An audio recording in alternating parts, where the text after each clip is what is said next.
Hello दोस्तों, welcome to exam math. तो आज अपन अभिनय सर के जो प्रैक्टिस सेट दे रहे हैं वो उनके सोल्यूशन का मैंने सोचा है कि करवाने का, कि अभी एग्जाम टाइम चल रहा है तो प्रैक्टिस जितना अपन प्रैक्टिस कर सकें वही बेस्ट रहेगा मेरे लिए भी और आपके लिए भी। तो ये सब आप सबकी रेस्पॉन्सिबिलिटी डिपेंड करता है कि मैं ये सीरीज आगे कंटिन्यू करूंगा नहीं करूंगा। आज मैं 10 सवाल लेके आया हूँ। अगर आपका रेस्पॉन्स अच्छा रहता है तो अपन इस प्रैक्टिस सेट को कंटिन्यू करेंगे और सारे इनके जो प्रैक्टिस सेट देंगे सर उनका अपन सोल्यूशन यहाँ पे करवाएंगे। और मुझे जहाँ तक लगता है कि ये अभी जो प्री में ऑनगोइंग पेपर है ना, वहाँ से कुछ मिलते जुलते क्वेश्चन हैं तो हमें कर लेने चाहिए। तो शुरू करते हैं। पहला क्वेश्चन ना, देखो सीधा फॉर्मूले बेस्ड क्वेश्चन है। ये सीधा इसमें a plus b plus c zero दिया हुआ है। तो इसमें three a cube plus b cube plus c cube minus three a b c की वैल्यू जीरो होती है, क्योंकि ये फॉर्मूला है। और एक दूसरी कंडीशन होती है इसमें, a equal to b equal to c हो, तब भी a cube plus b cube plus c cube b a b c के इक्वल होता है। ठीक है। अगर अब ये आया है तो इसके रिलेटेड अपन सारे जो फॉर्मूले हैं वो रिवाइज कर ले। ये देखो, ये होता है a cube plus b cube plus c cube minus three a b c. इसके बराबर होता है a plus b plus c a square plus b square plus c square minus a b minus b c minus c a के। ठीक है। और एक और होता है, अपन सीधा कर लेते हैं उसका, a plus b plus c equal to, यहाँ पे आ जाएगा हाफ ए माइनस बी का whole square plus b minus c का whole square plus c minus a का होल स्क्वायर। तो इसके दो तीन कंडीशन और होते हैं, ठीक है, मैं वो भी करवा देते हैं। अगर देखो, जब हमें a plus b plus c given हो, हमें क्या नहीं गिवन हो, हमें a square plus b square plus c square नहीं गिवन हो, तो हम इस फॉर्मूले को कैसे लिखेंगे? मान के चलो ये चीज़ हमें नहीं पता, ये दोनों चीज़ पता है, तो हम कैसे लिखेंगे इसको? A plus b plus c, तो ये एज इट इज रहेगा।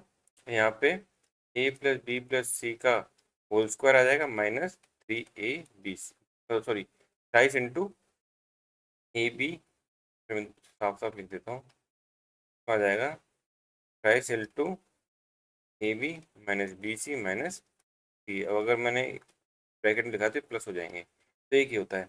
अगर इसमें हमें ये ए बी सी वाले पार्ट नहीं दिया हुआ हो तो हम ये इस फॉर्मूले को कैसे लिखेंगे? देखो, तो हम लिखेंगे ए प्लस बी प्लस सी। अब देखो, ये वाला पार्ट तो हमें गिवन नहीं है, तो हम लिखेंगे इसमें a plus b plus c का होल स्क्वायर माइनस, माइनस क्या है, a plus b plus c का whole square minus a square plus b square plus c square upon two. ये सारी चीज़ मैं कहाँ से लिख रहा हूँ? ये ए स्क्वायर प्लस बी स्क्वायर, ए प्लस बी प्लस सी का होल स्क्वायर के फॉर्मूले से आते हैं, ठीक है। अगर ये नहीं गिवन हो तो ये कैसे लिखना है, अगर ये हमें गिवन हो तो ये कैसे लिखना है, ये सब कुछ। ठीक है, अपन चलते हैं नेक्स्ट स्लाइड पे। पूरा अपन वो करेंगे, क्या बोलते हैं उसको, पोस्टमार्टम क्वेश्चन का।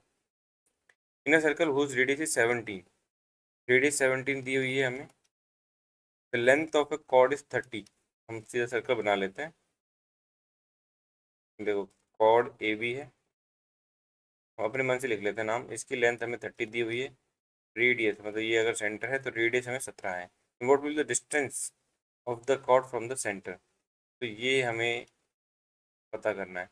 और आपको पता ही होगा कि ये थ्योरम है, अगर सेंटर से कोई लाइन, या सेंटर से कोई लाइन अगर हम, सॉरी मतलब जो भी है, सेंटर से एक अगर अपन लाइन ड्रॉ करें इस पे, तो परपेंडिकुलर होती है।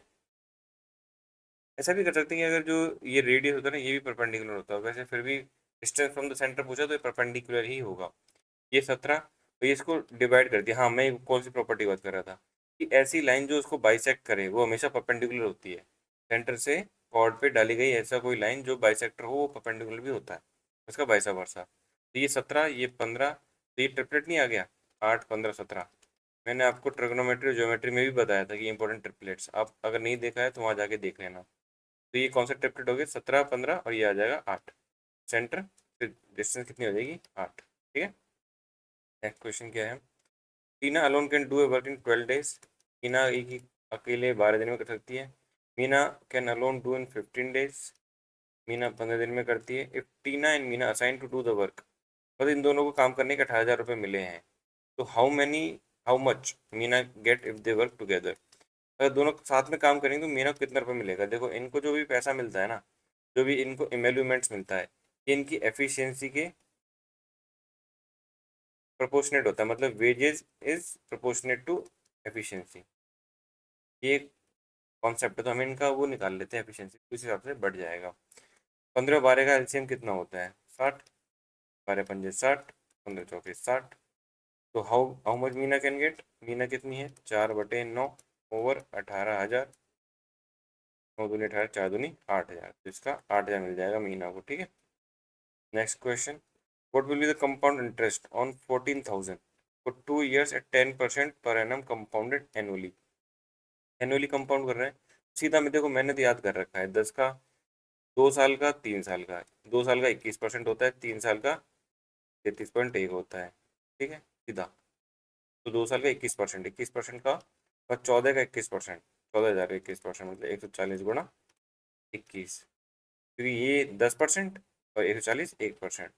14 एकम 14, 14 × 28 29, 2940 आंसर आ जाएगा। अब देखो ये क्वेश्चन क्या कहता है, ये पीआई का क्वेश्चन है। फॉलोइंग हिस्टोग्राम शोन, 10 स्टूडेंट की क्लास दिया हुआ है, what percent of the total student score more than 60%, मतलब कितने बच्चों ने मोर देन 60%, ये स्कोर्ड है। ठीक है, यहाँ पे स्कोर दिया हुआ है कि कितना स्कोर किया है, 60% से कितने ज़्यादा किया है, तो ये वाला काउंट नहीं होगा कि ये 41 से 60 के बीच में है। हमने पूछा मोर देन 60, मतलब 61 से आगे काउंट करना है हमें, तो इन दोनों का सम आ जाएगा आंसर। तो ये कितने हो गए, काउंटिंग में कितने स्टूडेंट हैं ये, 34, ये 34 स्टूडेंट है। ठीक है, हमें परसेंटेज में बात करनी है, 34 स्टूडेंट है, परसेंटेज टोटल के स्टूडेंट कितने हैं, काउंट करो, 4 और 12 16, 16 और 34, 16 और 34 50, तो 68 आ जाएगा डायरेक्ट आंसर ना। अब देखो नेक्स्ट क्वेश्चन है, the length of each side of a triangle is 13 inch, 15 inch, 14 inch, find the area of this triangle. देखो ये हम 13 13 14 15 जो साइड होती है इनके, इनका जो ट्राइंगल होता है उसको हम डायरेक्ट याद करते हैं कि उसका जो एरिया होता है वो 84 होता है, और हम इसको कैसे निकालेंगे, तो हम हीरोन से निकाल सकते हैं। ठीक है, हीरोन फॉर्मूले से। हीरोन फॉर्मूला क्या होता है, ये थोड़ी राइटिंग अच्छी नहीं हो रही है मेरी, तो इसमें हीरोन फॉर्मूला क्या होता है मैं आपको लिख के दिखा देता हूँ। हीरोन फॉर्मूला, ठीक है, इक्वल टू बड़ा अंडर रूट आ जाएगा एस, एस माइनस ए, एस माइनस बी और एस माइनस सी। यहाँ एस क्या है, एस होता है सेमी पेरीमीटर। सेमी पेरीमीटर मतलब तीनों साइड का सम डिवाइड बाई 2, और तीनों साइड कितना है 13 14 15, तो 27, ये हो गया 27, और 37 5 42, 42/2 = 21, तो इससे हम निकाल लेते हैं triangle, area of triangle, area of triangle a b c. 21, 21 में से ए घटाओ 13, 13 घटा लेते हैं 8, फिर 21 में से 14 घटाओ 7, 21 में 15 घटाओ 6, क्या आ जाएगा, यहाँ से हम पैर बना लेते हैं 2 2 2 का, तो हमको अंडर रूट निकालना है ना। 7 × 21, 4 × 2 × 7 × 2 × 3, 7 का देखो एक पैर बन गया तो 7 बाहर आ गया, 3 का देखो एक पैर बन गया तो 3 बाहर आ गया, अब देखो 4 का भी एक पैर बन गया तो 4 बाहर आ गया, तो ये इसका एरिया आ जाएगा। अब एरिया क्या है आप खुद देख लो, 7 × 21 = 84 यूनिट, जो भी है स्क्वायर। ठीक है, देखो नेक्स्ट क्वेश्चन है अपना, ये क्या बोला है, if 20% of p is added to 40% of q, 20% of p कितना होता है, p/5 is added to 40% of q, then the result is 80% of q, 80% मतलब 4/5, what is p% of q. अच्छा सीधा ये क्वेश्चन सॉल्व करना है, अब पता नहीं इसमें क्या समस्या है। p/5 = 4/5 minus 2/5 of q, which is 2/5 of q, p/5, तो 5 से 5 कट गया, p/q = 2/1। अब पूछा क्या ये देखना पड़ेगा हमें, p is what percent of q, P Q का कितना परसेंट है? 200% है, दुगना है। यही आंसर है अपना। अब देखो ये क्वेश्चन क्या कहता है, p by q is equal to r by s is equal to t by u 2/5। तो मतलब पी की वैल्यू 2K और क्यू की वैल्यू 5K, मतलब ऑलमोस्ट मतलब मान लिखते हैं। अब देखो इसमें ऊपर नीचे सेम चीज़ है तो ये कट जाना है। जैसे मान के चलो मैं इसको देखता हूँ, मैंने आपसे बोला पी बाई क्यू 2/5 है रेशो, और मैं आपसे बोलूँ 2P plus 3Q over P plus Q निकालो। तो मैं इसको देखो कैसे निकालता हूँ, 2P मतलब इसको मैंने 2x और 5x मान लिया, तो 4x plus 15x upon 7x। तो ये x से तो x कट ही जा रहा है ना, यहाँ से आ गया 19x, नीचे 7x, तो एक्स एक्स कट जाएगा। तो इसलिए मैं कह रहा हूँ अगर रेशो सेम है और डिग्री भी सेम है, अगर किसी उसकी किसी किसी फ्रैक्शन की अगर डिग्री सेम है, किसी अगर फ्रैक्शन की डिग्री सेम है, तो ऊपर नीचे जो रेशो कट जाएगा, सीधा अपन वैल्यू लिखते हैं। देखो यहाँ से अपन इस रेशो से क्या निकाल सकते हैं, गिवन इन्फॉर्मेशन क्या निकाल सकते हैं, P equal to r equal to two equal to two, ठीक है, Q equal to s equal to u is equal to 5। सीधा इसमें वैल्यू रख दो इसमें, ठीक है। तो रखो 4 दूनी 8, ना भी रखो तो सीधा कटो ना, 4 3 7 3, देखो 7 3 10 4 14 डिवाइड बाय 4 3 7 तो दिन 14, 4 3 7 7 7 14, 10 4 14, 2/5 कैसे आ रहा है? अच्छा 2 और 5 है ना, ठीक है। तो देखो 4 3 7 14, 14 गुणा 2 अपॉन 4Q 7Q 14, 14 गुणा 5, यहाँ से ये कट ही गया, 2/5 आंसर आ गया, ठीक है। देखो नवा क्वेश्चन क्या कहता है, ये बार ग्राफ है। The average saving of all company is what percent of average expenditure of all the companies. पहले हमें एक्सपेंडिचर का एवरेज निकालना है सारे एक्सपेंडिचर्स का ना, और एक्सपेंडिचर हमारा है ग्रे वाला, निकालो। 200 और 800, 1000, 2000, 4000, 4000, ये एक्सपेंडिचर का एवरेज है। Divide by number of items, 1 2 3 4 5, इसका एवरेज आ गया 800। अब एवरेज सेविंग, सेविंग का भी एवरेज निकालना है, 600 और 1600 2200, 2200 और 1200 3400, 4000, 4000 और 6000, 6000/5। तो ये सेविंग आ गया, सेविंग का एवरेज आ गया 1200। हमें क्या पूछा है कि the average saving of all companies what percent, जो एवरेज सेविंग है ये what percent of expenditure saving. 4 3 12, 4 दूनी 8, तो ये व्हाट परसेंट है, 120%। Average saving of all the companies what percent of the average expenditure of all the company, convert 40 1200, तो 1200 is what percent of, 1200 is what percent of 800। तो मेरे हिसाब से तो 150% है यार, 150% है। One shot. सर का ये क्वेश्चन गलत है भाई, ये आंसर गलत है सर का, 150% है। देखो दोबारा हम कर लेते हैं क्या भाई, हम ज़्यादा क्या हो रहे हैं सर से। Average saving of all the companies what percent of average expenditure, average saving 6 जा रहा है ना, देखना। अरे यार ये 2000 गलत जोड़ लिया, यहाँ पे 800 आता है ना, ये 4800 आएगा, फिर भी एक बार कर लेता हूँ। 800 और 600 1400, देखो ये मेरे हिसाब से इसमें गलती हो गई मेरे से, ये तो 800 सही है।